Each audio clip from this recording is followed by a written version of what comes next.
Who doesn't love Home Alone? It's so charming, goofy, and wholesome. Wow. Real descriptive writing there, me. These words could apply to anything from A Christmas Story to Santa Jaws. But Home Alone clearly has other traits that make it stand out, and, in my opinion, the greatest Christmas film. So I'm here to ask, why? Why is it the greatest Christmas movie? We'll get ready for some crazy arguments like Macaulay Culkin did a terrible job and Home Alone is smarter than Death Note. Because I'm here to say what everyone else is too afraid to say. I know what you're all thinking. Goom, how does the new Santa spend his holidays? Well, great question. Jolly question, I dare say. Right now, I'm looking at all the letters that these awful little children decided that Santa just needs to see. So if you don't mind joining me, let's look at the first one. Oh, Ariana Grande. I've needed to file a restraining order on her for months now, and in fact, the last Santa had to as well. It cannot be understated how into Christmas that woman is. I don't even want to know what she plans on doing with that wicked bubble wand, but something just tells me it's not gonna be Christian. But sure, why not? Cause I'm Santa Claus, and I can do anything, I guess. Hassan Piker wants a heavy-duty stun gun. Of course I can get that for you, Hassan. Just make sure you film Kaya's reaction so that I know just how grateful you are. Oh, and what do you know? This one's from James Avery Johnson. Ho ho ho, I can't believe he still believes in Santa Claus. Can you imagine? What a loser. Dear Santa Claus, my name is James Avery Johnson, and I host the James Avery Johnson Show. All I want for Christmas this year is to see my wife and daughter one last time. How pathetic. I know I can be a bad dad and a worse husband, but right now, all I can do is hope my dear family is okay. Right, well, unfortunately for you, James Avery Johnson, you're on the naughty list. You see how this video is the second most viewed video on my channel? Unforgivable. And Santa's not just dealing out coal to the naughty this year. This year, Santa brings justice. Let's start off simple and talk about Kevin McAllister. I'd be preaching to a choir saying something stupid like, Macaulay Culkin's performance is iconic and brings a lot of charm to an otherwise horrible movie.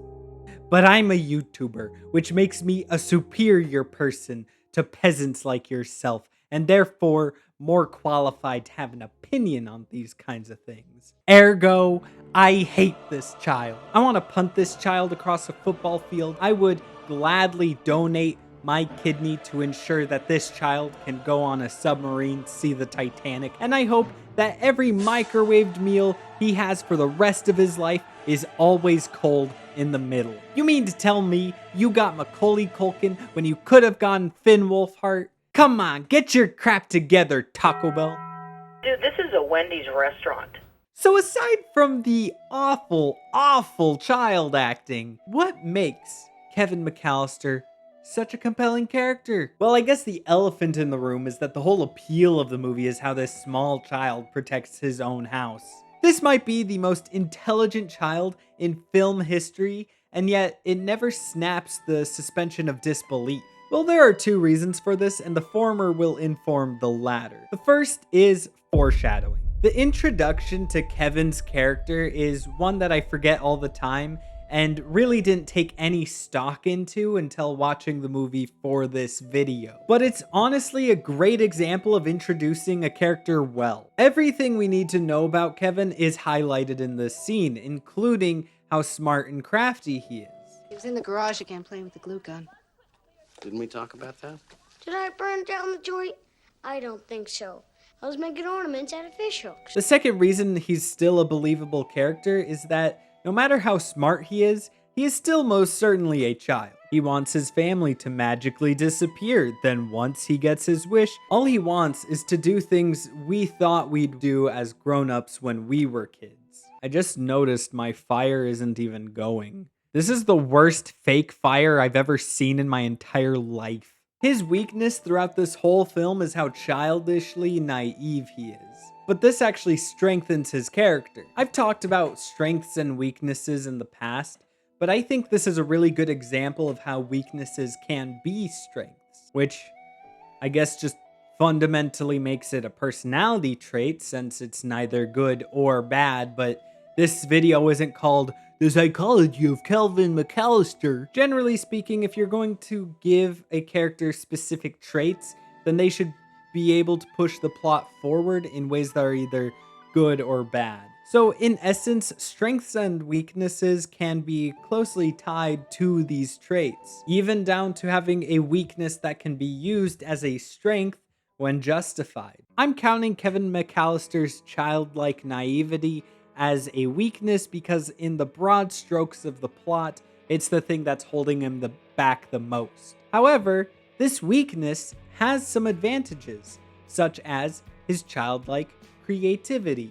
This allows the film to dive deep into this topic and give us a real sense of depth to Kevin's character, which is necessary because it's not like he has a well thought out moral outlook on life created by some tragic anime backstory that is super sad. He's meant to be a normal kid from a well-off family. Trying to make him seem any deeper than that would feel pretentious. But this isn't even just applied to how Kevin lives his life and faces off bandits, but it's actually a big part of his character arc. I've always thought Kevin's character arc was him learning the value of family by realizing he misses them after his hedonistic lifestyle goes boring. But in reality, he never needed to realize that he loved his family. He just needed to become mature enough to realize that the issues he had with his family weren't really a big deal. We see this in how Kevin only starts missing his family after he starts overcoming his fears, buying groceries, and performing protective schemes of the ancient Aztec god of mischief, Max. And even when he starts missing his family, he goes through a very childish method of trying to bargain them back. Yeah, if you make it quick, Santa's got a little get-together he's late for. Whoa, Santa! Put down the baby oil! I like how when Kevin's thinking back to how awful his family is, they're using much more antagonizing and aggressive takes than the ones that are actually earlier in the film. In fact, this whole movie maintains that childlike exaggeration in the cinematography. Vibrant Christmas colors are everywhere and give a very nostalgic feel to the soft lighting. But there's also just so much intention with every shot, which I'm aware sounds stupid because it's like, Goom, obviously every shot in a movie is planned, but you can just see it in this movie in ways that add so much. Like this moment where Kevin starts going up the stairs and then stops, turns around, and he's now at eye line with his mom for the next bit of dialogue. Or how the camera is shaking and moving as the McAllisters are running at the airport to then be juxtaposed by these still shots of Kevin wobbling around tired. I've gotta say, being Santa Claus sure has its benefits. Ever since Santa turned the Pentagon into the square back in 2023, I've inherited an unlimited supply of Chinese children. A nice isolated retreat to hang out, and the baddest gilf to spend my time with when I get there. Turns out I make for a great younger model of the last guy. And if that wasn't good enough, Mrs. Claus, Demeter, she can make it snow anywhere and anytime I want. So I need to start laying some new plans with Mrs. Claus. Wish me luck. Right, Kevin McAllister is great, but he's not the only thing you think of when you think of how popular this movie is. In fact, there's a good chance you thought of the slapstick humor with the wet bandits when I asked what made this movie stand out from all other Christmas movies. Now you're probably in the comments trying to fix your transgressions. Don't worry, I'm a merciful Santa.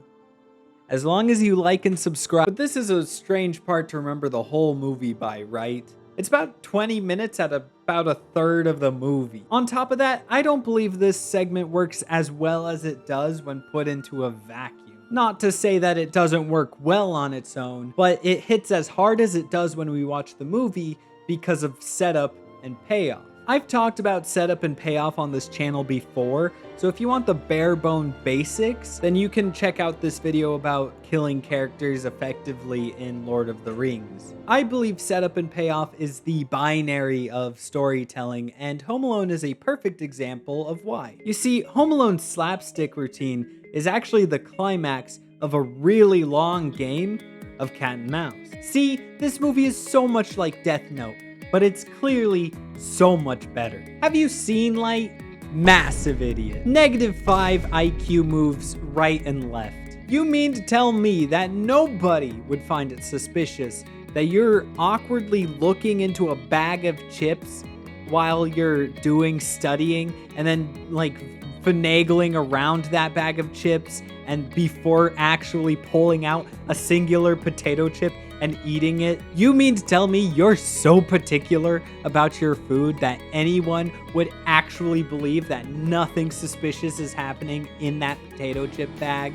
Ah, crap, one of my lights died. Santa's gonna have to punish some elves for how unprofessional this is. What makes a great mind game in a story? We first want to do what we would do for any good conflict, and that is setup. We've already talked about Kevin's first appearance, but we have yet to talk about Harry's first appearance, and it's pretty smart. He's in the first scene dressed up as a cop trying to get an idea of everyone's security systems and their schedule throughout the holidays. This genuinely confused me as a little kid, and I thought they were just making Joe Pesci play like two different characters for no apparent reason. It's not until later that we learn that this is just to survey the homes that they intend to be robbing, find out what the security systems in those houses are, and find out when those houses will be completely empty. This sets up him and Marv to be truly formidable foes for Kevin. Both characters are set up to be highly competent, but also both characters are set up to have conflicting goals. The Wet Bandits want to rob the house. Kevin wants to protect the house. These are great stakes for this story and sets it up to where any move each character makes towards that goal will inevitably pay off the setup, but it will also put the ball in the other character's court, leaving them to then also act and then carry on that momentum of paying off the setup, while then setting up more stakes up until we get to the climax of the film. Where at that climax of the film, we'll get the most satisfying payoff in the film, which in this case is the slapstick, where then we can get into the falling action and start paying off what conflict is at the heart of Kevin's character. So for Kevin, the conflict looks like this. If he can win against the Wet Bandits, he can get his family back with his home intact. Specifically, in a cat and mouse story, the setup and payoff of story beats, or rather the conflict of the scene we're in, will generally take a 2 steps forward, 1 step back approach. Look at this scene where the Wet Bandits almost end the movie an hour early.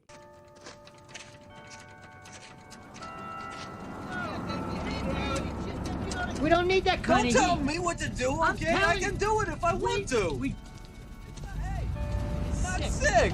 Hey, watch out!